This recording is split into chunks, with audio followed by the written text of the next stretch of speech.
Sup, my name is Coflo. Let's catch the ghost with some new tunes on Feelin' It Fridays.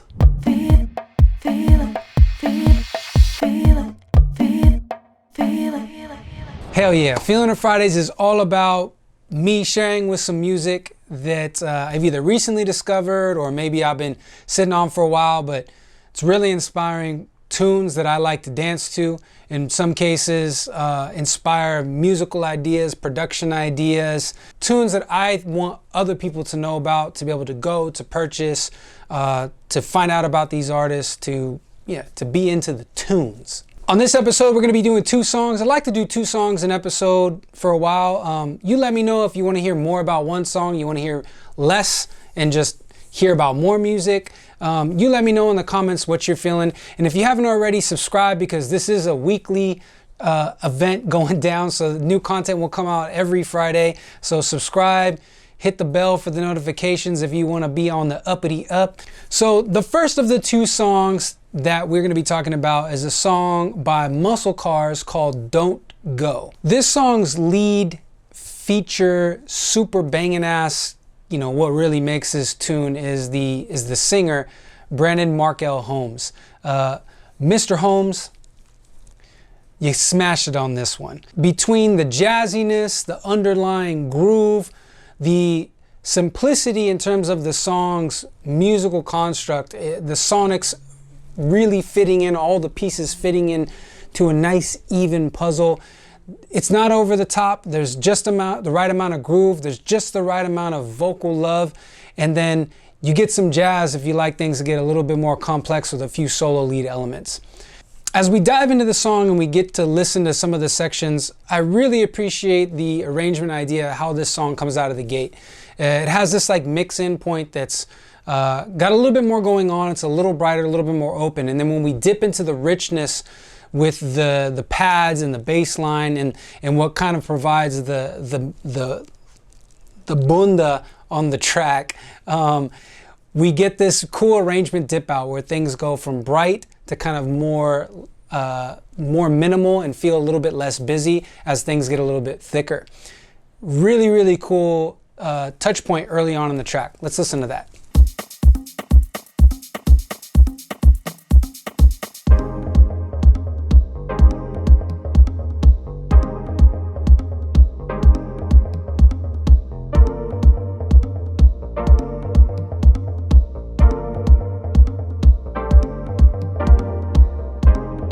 If that ain't grooving, then we just have a difference of opinion. But that shit slams. Simplistic mixing kind of intro dives right into all the richness that really holds that bedrock of the track.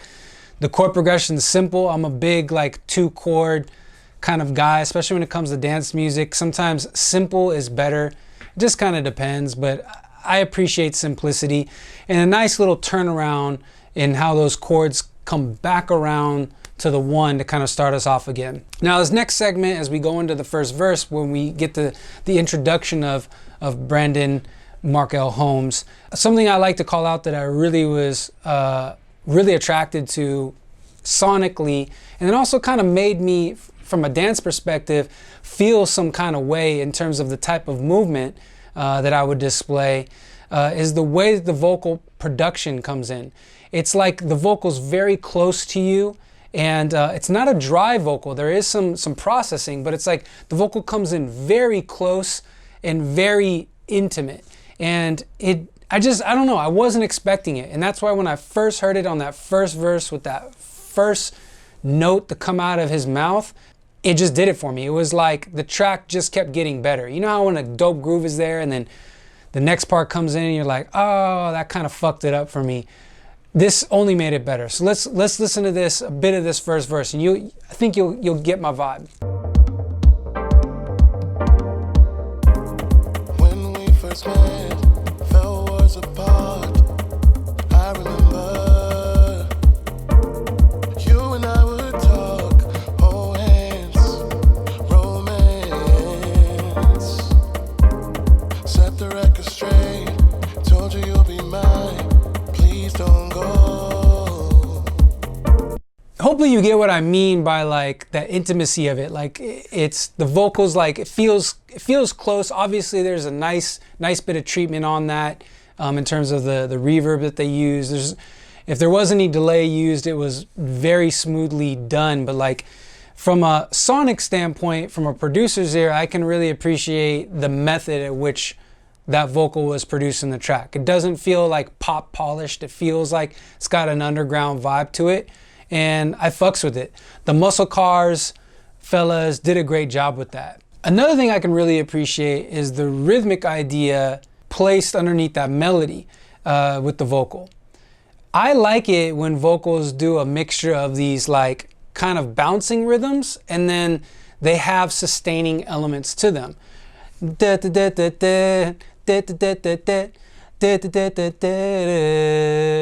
Like the reason why I like that is it's not just the musical idea, but it's the musical idea how it lends to a dancer's movement.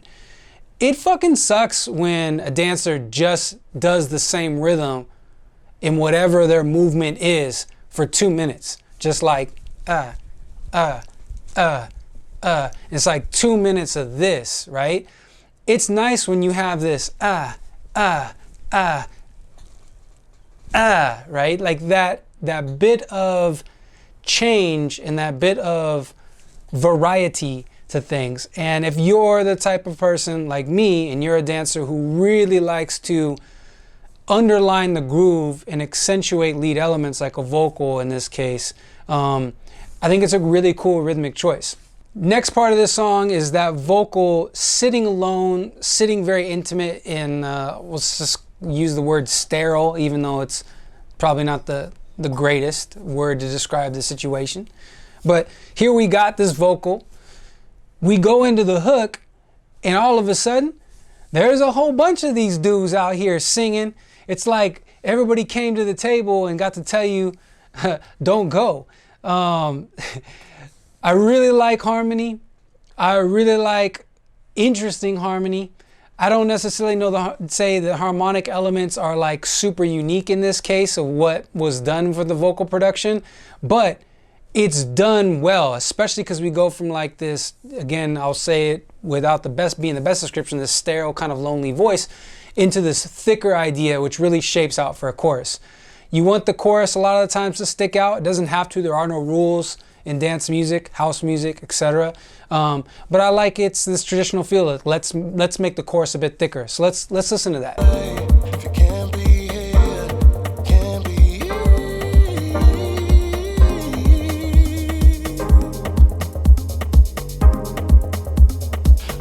baby, please don't go.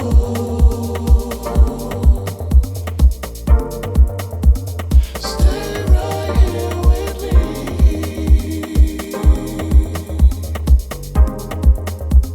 'Cause you're all I need. It's dope, right?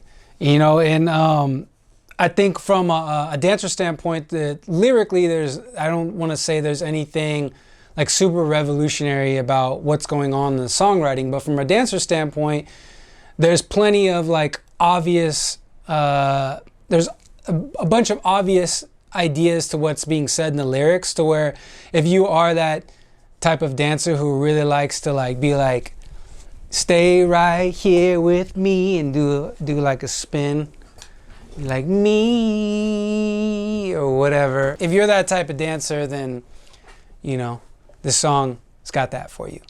Okay, next segment in the song. As we come off of that verse, we have a lead element. It's very jazzy, lead synth vibe, rocking out.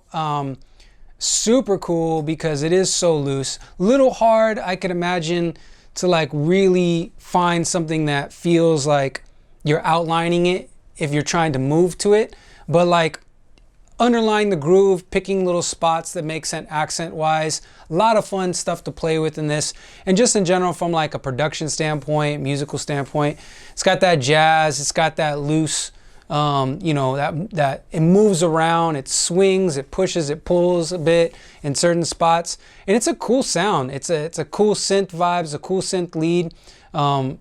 Yeah, it's dope.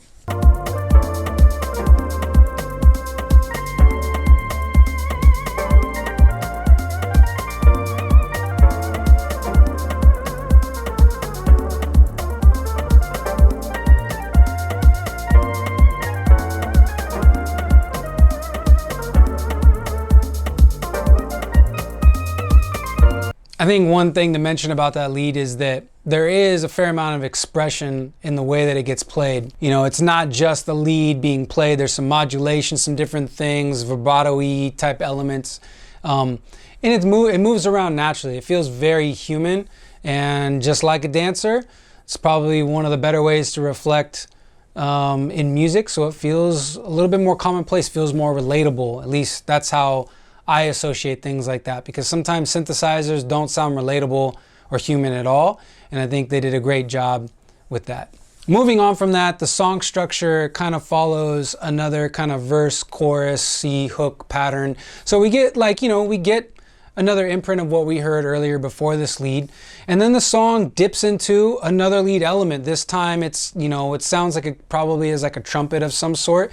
It's a little bit tossed back, a little bit less in your face, but still very much a lead element. It's quite loosely played.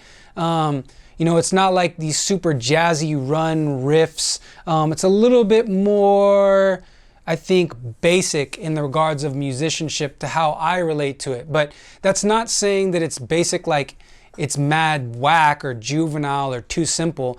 Sometimes the most simple and juvenile approaches to how a lead or a particular chord or whatever melody in a song, sometimes that works the best for the taste. And I'm a house head of an underground vibe. I get made fun of by quite a number of my friends for liking the things that don't sound that great or make all that much sense or have like a little bit of an offness to them.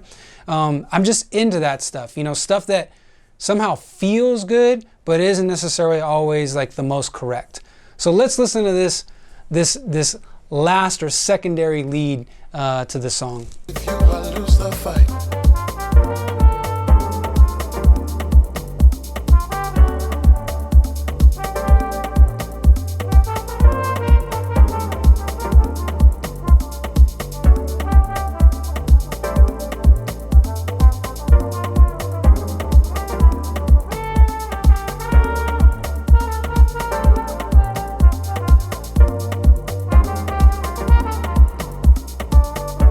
I don't know. I think it's tasteful. It's nice. It's a nice little ride out. I mean, you didn't have to have it in the song, but it doesn't matter because, when you're making a song like this with a cool groove, try different things. The groove works. I mean, that's one of the hardest parts a lot of times with music you're supposed to dance to is getting a groove that feels danceable. I think they nailed it. The tune "Don't Go" by Musclecars. This is featuring Brandon Markel Holmes. Yeah, of course, in the description, you will have a link to the Bandcamp where you can go and buy the tune, add it to your collection, and you should because it's dope. The package also has an AM Flow remix and some instrumentals on there as well, so there's more music to this release, but this is the song that I wanted to feel out for today. Okay, song number 2. So song number 2 is called Burnout, which is funny because the other song, the artist was Musclecars. Burnout is the name of the song. Burnout by The Robinson. And this is the Ron Trent remix. I'm a huge Ron Trent fan. It is no secret. If you don't know Ron Trent, I hope you dig into his music, especially after hearing this. But this tune came out on Future Boogie. It's got all the sonic feelings, goodness, the extended length. A lot of times a Mr. Trent production or remix is gonna not shy away from a 10-minute mark. He knows how to really, really, really stretch out an arrangement and make it interesting and give you something to dance to virtually every second of the way.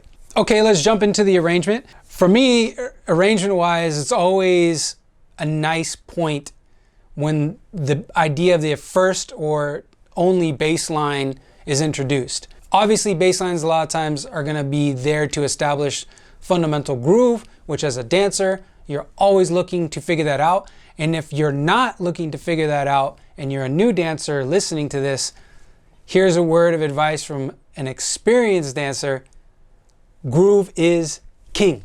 The bass line in this song jumps in really early in the arrangement. It comes in within like the first 30 seconds or so, and we're talking about like a 10-minute plus or whatever length of song or close to. And I love the way that it gets introduced with a bit of these different percussive motifs that we hear throughout the song with different crash and fills and different things. So let's listen to this just like little beginning segment, get a dose of that groove with that bass line, and then we'll continue on with the goodness.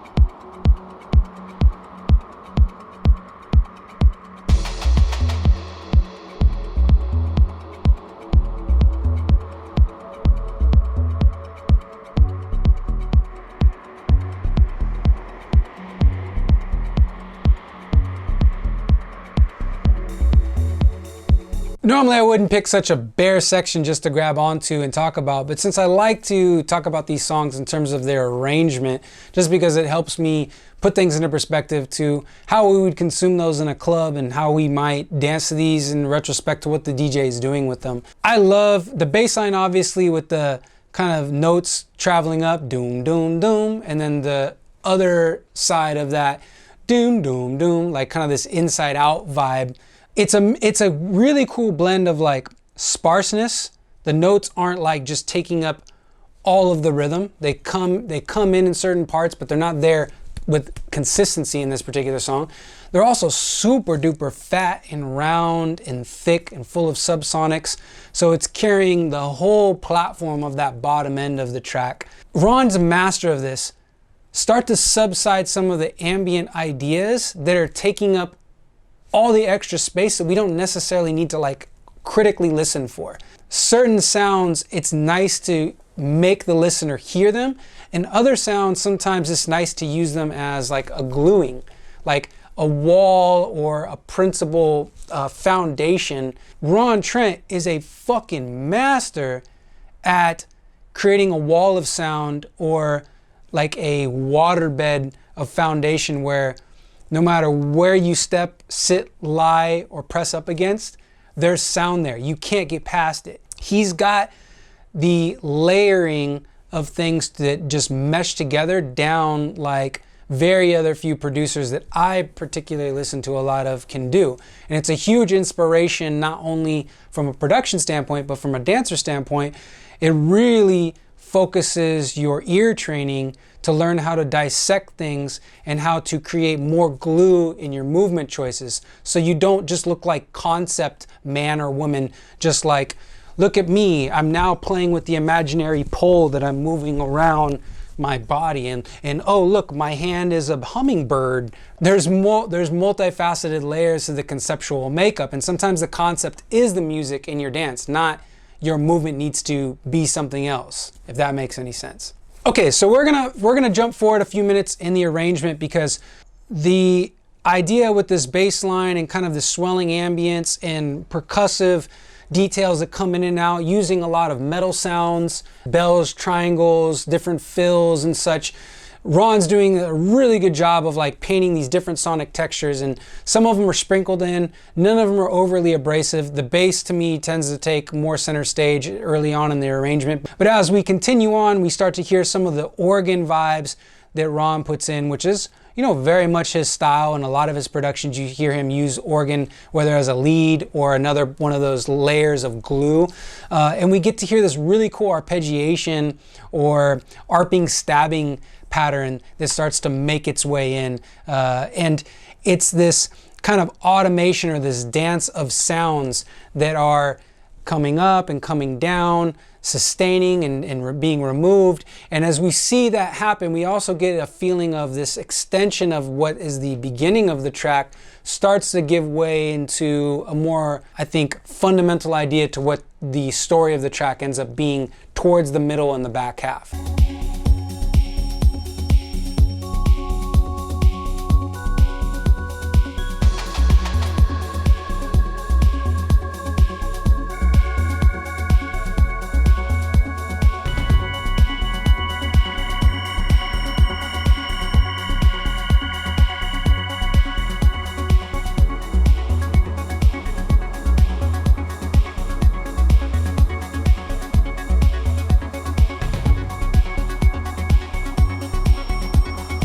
As we make our way further down into the track, we get to the point where we now have like this solo lead, electric piano-ish sounding vibe going on.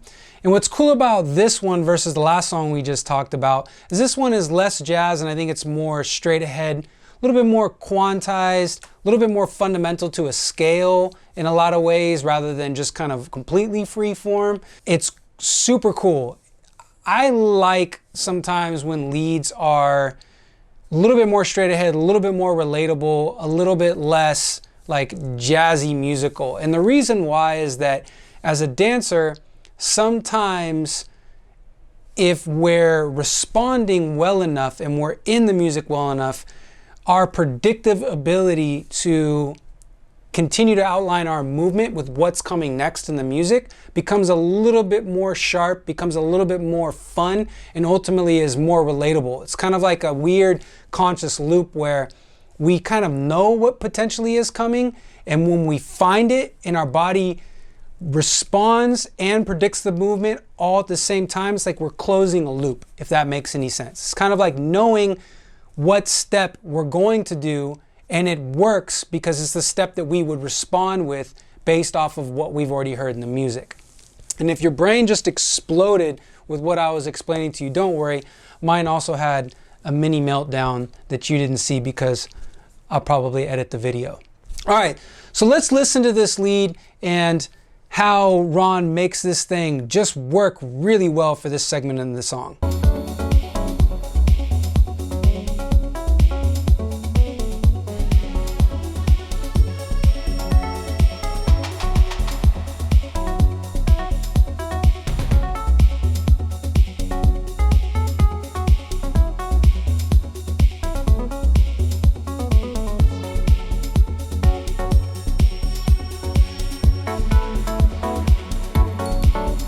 Really cool part about that lead is that the runs are kind of intermixed with little chord vibes that are sprinkled in. There's also like this call and response vibe to it as well, with that other synth kind of swell that kind of comes in here and there, kind of in the empty spots. Also makes for that main lead, when it's doing less, feel more interesting because it's almost like it's saying one thing and something's responding to it in a way. Really, really cool. As the song progresses over the next few minutes, what you get is you get this lead element with all these other pieces that are helping build that great wall of Ron Trentville. All that sound cascading, coming in and out, the fills getting a bit more aggressive, a little bit more frequent.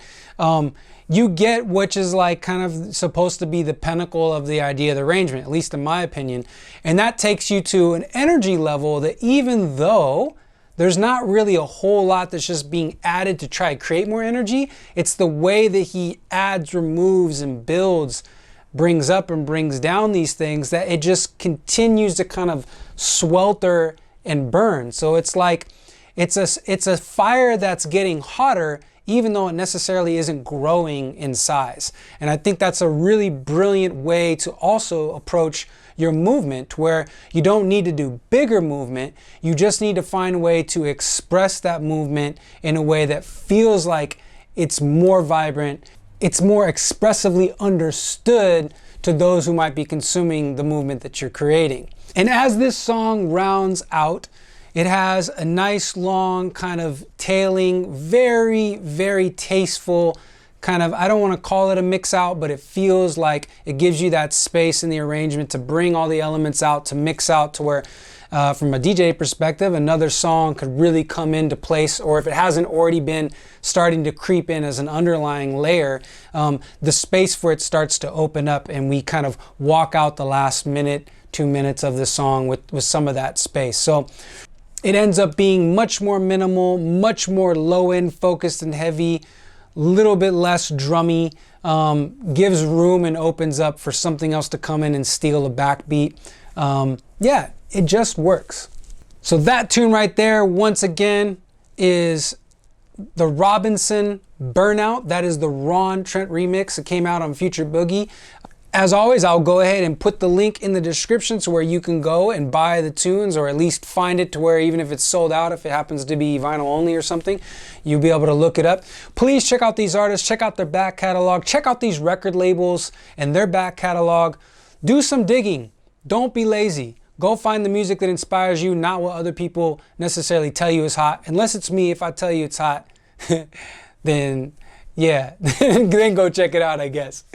All right, if there's any songs that you would like me to check out or you think would be good for Feelin Fridays, leave a comment below and let me know what's good. And if you haven't already, subscribe to the channel, hit the notification bell so you can be up on what's good.